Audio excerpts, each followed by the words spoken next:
and welcome back to the channel. Please remember to smash the thumbs up like button and also subscribe so that way you'll be notified when the new videos come out.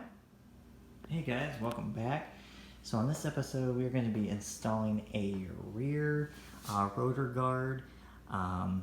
This bike is a 2021 and due to the last year or so there have been issues with parts on back order and things available. So the only thing I could get that fit this bike that was available at this time was a Tusk Racing aluminum, some people call these shark fins, but rear rotor guard.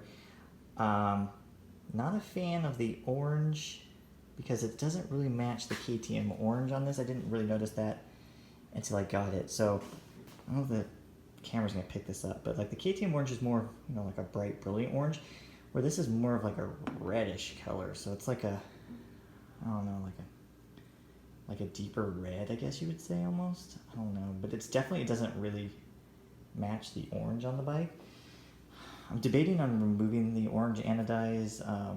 You can do that by just putting it in some rust remover and just letting it soak, and it basically strips off the color anodizing, and it strips it back down to like the, you know, the raw mill aluminum finish. It's pretty straightforward to install. You just undo these 3 bolts here. It comes apart, and then you need to pull off the axle nut, slide the axle out, take the rear wheel out, and then you have to unslide the caliper back on the mount that it's on, unhook it, and then this attaches to that bracket, and you put it back together. So this rear nut back here, I believe, is a 32 millimeter. I have a 32 millimeter socket. I put it on there and it fits, but I put an 1.25 inch socket on it and it fits better. So I'm not quite sure if it's potentially a 31.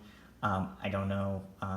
Everything I have in metric, the 32 is the best fitting socket I have, but for some reason the standard 1.25 inch seems to fit it better. So we're gonna take that nut off, remove the rear wheel, and get the bracket mounted to the caliper mount here, and then we'll come back. I don't know the torque spec on this nut here for the axle, but I'll look that up and make sure I torque it to the correct amount. And so we'll get it taken apart here and we'll get back to you guys. Alright, we're back. So I was working on this and I wanted to show you guys this in the video before I got too far along in the process. So this keyway holds this caliper setup, and the way to get this caliper set off is you slide it forward, and then this notch that's in the swing arm will come through this keyway. The way this mounts, this guard, it fits in that keyway, and so you have to leave this on, kind of pull it out, wiggle the guard up in there, and then get it in there and have it hang.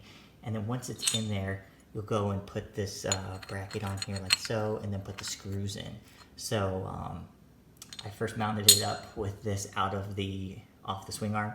I mounted it up, went to put it back, and found out that since that mount mounts in this keyway, I wasn't able to get back on the swing arm. So I had to take the guard off, put the caliper back on the swing arm, and then slide this up in there. So the next step is for me to attach this piece here to there with the 3 screws. The screws actually do come with Loctite already on them, so that's pretty cool. So you don't have to worry about that. So you'll just put those 3 screws in there and tighten it down, and then reinstall the rear wheel, and you should be good to go. So we'll get that squared away, and then we'll be back. All right, we're back. So we got the rear wheel installed back in there. So on this guy, we got the all mounted up. It's all tight. It does provide a good amount of protection in front of the disc, but it's not too much where it hangs down too much or is in the way. It's actually pretty streamlined, which is nice. Just something that provides some protection against the disc from hitting something. I did find the torque spec on this. It was 60 foot-pounds, so I went ahead and torqued that to 60. Just one thing too, a little hint for you guys when you're going to reinstall your rear wheel. If you take it off to tighten the chain and you want to get these axle adjustment bolt blocks tight to the bolts, I just took a rag, I stick it in here and run the chain back, and it takes up the slack. It pulls the chain tight. That pulls the sprocket forward, and it pushes the axle assembly against the axle block, against the adjustment nut here, as well as on this side too. So you get this side tight, so the wheel is perfectly squared up to the adjustments. Of course, as long as these are square, then the wheel will be squared up, and you don't have to try to fight it to try to push it and turn it at the same time. So you just kind of wedge something in there. You can use, I just use a rag, use a paper towel, something soft. You don't think that's going to damage the chain or the sprocket. Just something in there just to kind of wedge it. You could use a wood handle from like a hammer or something, just something that's soft.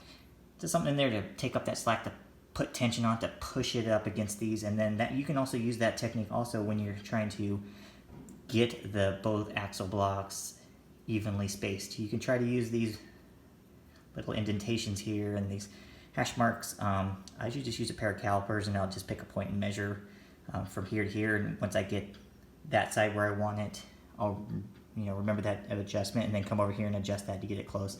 But that's just one trick of, kind of like a third hand, I guess you'd say, to help you get everything tight. And then always make sure you torque this guy down. You don't want this coming off, and you don't want to over tighten it and strip it or cause some additional issues with binding. So I'd look that up online, so that was 60 foot-pounds.